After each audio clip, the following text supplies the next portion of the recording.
ألا تنام؟ كأنما فارقني الإغفاء مع فراقه.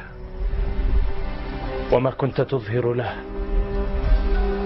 أجل، ما كنت أظهر له. ما عرفت أنه سيكون لابتعاده هذا الأثر الموجع في النفس.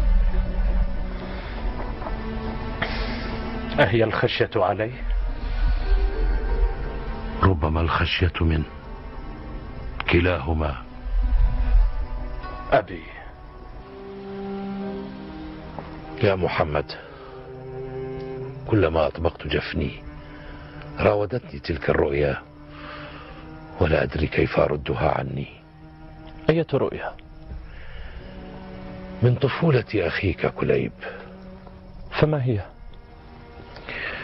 عندما ولدته أمه الفارعة رفض أن يهجع إلى ثديها ويرضع منه، وظل على هذه الحال إلى أن خشينا عليه الهلاك. وبعد؟ أشار علي أحد القوم بعد أن رأى حاله أن نذبح له جديا ونجعله يلغ بيديه دم الجدي المذبوح. أذكر، وكنت طفلا صغيرا لا أفقه مغزى ما تفعلون. ول3 أيام كنا نذبح له كل يوم جديا فيلغ ويعبث بدمه. بعدها أقبل على ثدي أمه يرضعه وتعافى. ففيما تزعجك هذه الرؤيا وقد مر عليها زمن؟